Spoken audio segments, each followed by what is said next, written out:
हम लोग सिएना पहुंच चुके हैं, हमारा सेकंड स्टॉप। यहाँ से हमारा एक्चुअली एक गाइडेड टूर है, हम लोग थोड़ा ग्रुप के पीछे रह गए हैं। सिएना और फ्लोरेंस में एकदम कंपटीशन था और एक्चुअली फ्लोरेंस ने सिएना के ऊपर अटैक भी किया था।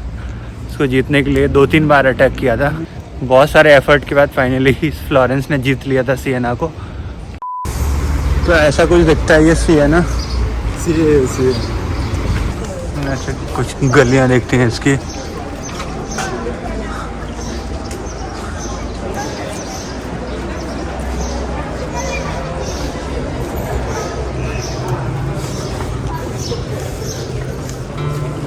तो अभी आपको ये मिडीवियल एजेस की सिएना की गलियों का सैर कराते हैं। ऑलमोस्ट 700-800 साल पुरानी है और बहुत ही खूबसूरत है।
ये वाला जो एरिया है ये इनका ट्रेडिंग और मार्केट टाइप का एरिया था। सुंदर था, सीलिंग पे पेंटिंग्स और डेकोरेटेड वॉल्स स्कल्पचर्स के साथ। Got it. It takes about 2 weeks to prepare this square for the race.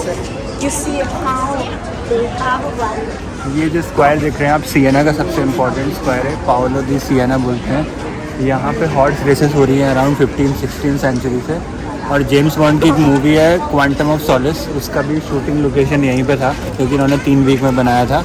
यहाँ पे घोड़े बिना जॉकी के भी जीत सकते हैं, सिर्फ 80 सेकंड की रेस होती है। तो काफ़ी इंटरेस्टिंग और इम्पॉर्टेंट स्क्वायर है और ये अभी भी वर्किंग स्ट्रक्चर है इस पूरे सिएना की सिटी की। इसकी सुंदरता को देखिए।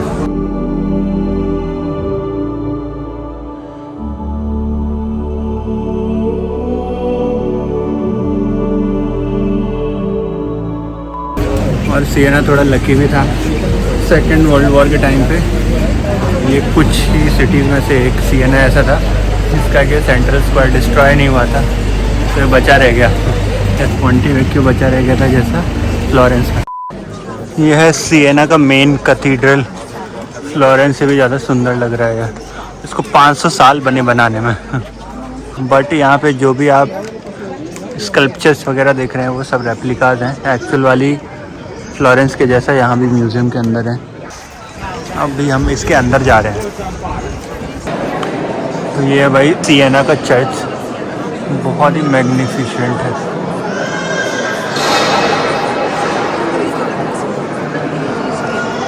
एक 1000 साल में बनाया गया है इसको। ये जो इसकी आर्च है ये पैंथियन से इंस्पायर्ड है। ये रफाइल की कुछ पेंटिंग्स हैं और ये जो 4 स्टैचू आप यहाँ पे देख रहे हैं ये माइकल एंजेलो ने बनाया था। और ये कुछ पुराना ग्राफिटी आर्ट है, ये सब थोड़ा इन्होंने खोद के बनाया पूरा मार्बल।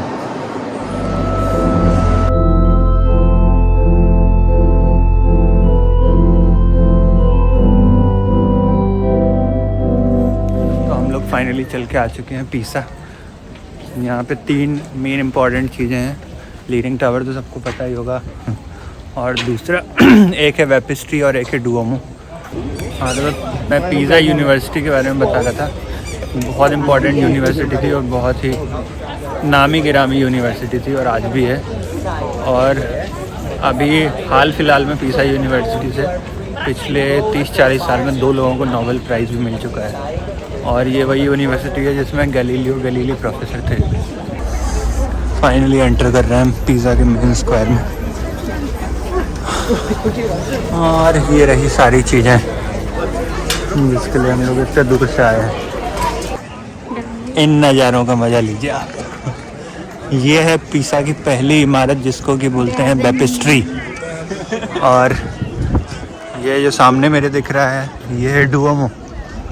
और फाइनली जो सबसे पीछे दिख रहा है वो है the leaning tower of pizza. यहाँ देखने चढ़ने के लिए लाइन लगी है। हाँ, सबसे ज़्यादा फेमस लीनिंग टावर ही है। क्योंकि गैलीलियो ने अपना एक्सपेरिमेंट वहाँ करा था, एयर रेजिस्टेंस वाला।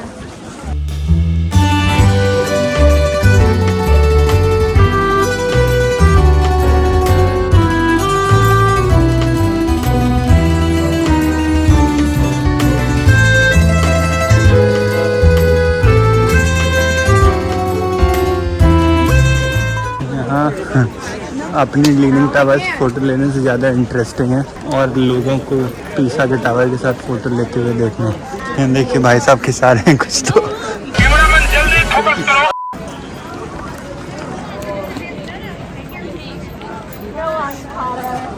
यहाँ पे एक्चुअली चढ़ने का कुछ 20 यूरोज लेते हैं।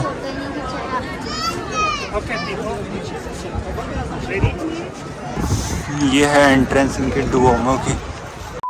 और पिज़ा की थोड़ी हिस्ट्री के बारे में जानते हैं। पिज़ा एक्चुअली फ्लोरेंस और सीना हम जहाँ भी गए थे उन सबसे पुराना है।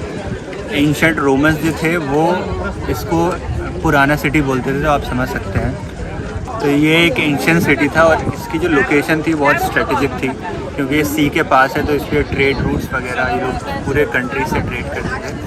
और इसलिए स्पेशली जो सॉल्ट का ट्रेड था वो इनका बहुत इम्पोर्टेंट हिस्सा बना।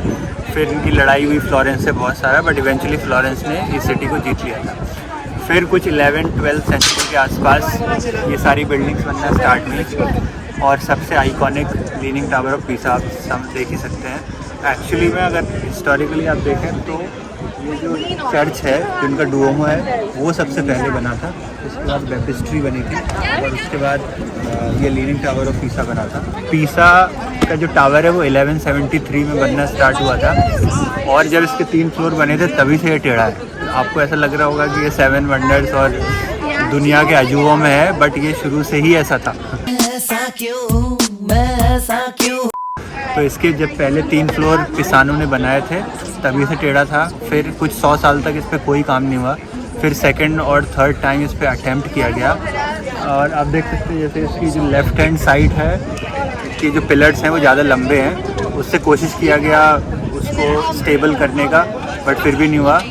इवेंचुअली फिर थर्ड टाइम जब इसको बनाया गया फिर से एक पिसानो फैमिली के एक और मेंबर ने, तब जाके ये थोड़ा ठीक हुआ।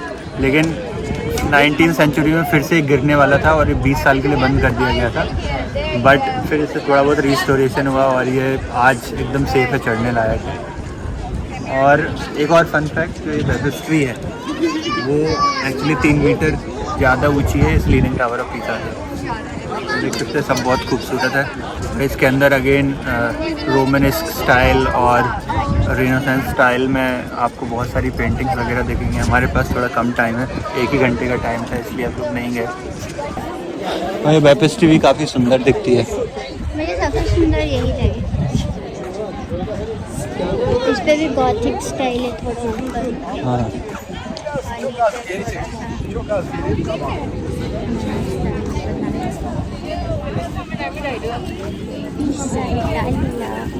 तो हो गया भाई हमारा पिज़ा का टूर। वापस जा रहे हैं हम लोग। फाइनली एक और लास्ट व्यू देख लीजिए, काफ़ी सुंदर लग रहा है। Baptistery, Duomo and pizza. Baptistery, Duomo, leaning tower.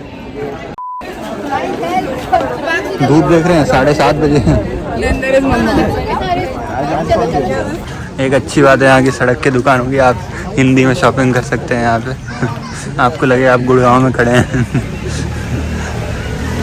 सारी दुकानें ऑलमोस्ट 90% शॉप्स साउथ एशियन लोगों की हैं। और ये सारी जो स्ट्रक्चर्स हैं, डुओमो हो गया या ये वाला लीनिंग टावर हो गया या बेपिस्ट्री हो गया, ये समंदर के पास हैं और थोड़ा दलदल वाला ज़मीन है। जैसे दुनिया के बहुत सारे सिटीज़ समंदर में मिक्स होने वाले हैं, उसमें सिंक होने वाले हैं, तो पीसा को भी बोला जाता है कि कुछ साल बाद, तो टाइम नहीं पता मुझे एग्जैक्टली, बट कुछ साल बाद पीसा का सिटी भी और ये जो तीनों मॉन्यूमेंट्स हमने देखे वो भी इवेंचुअली सिंक हो जाएंगे समंदर में। देखो भाई इतने टूरिस्ट आए हुए हैं, कितनी सारी बसेस हैं। हम लोग आ गए हैं वापस अपनी सिएना, सैन जिमिज़ानो और पीसा की ट्रिप से। इस बस से गए थे हम लोग।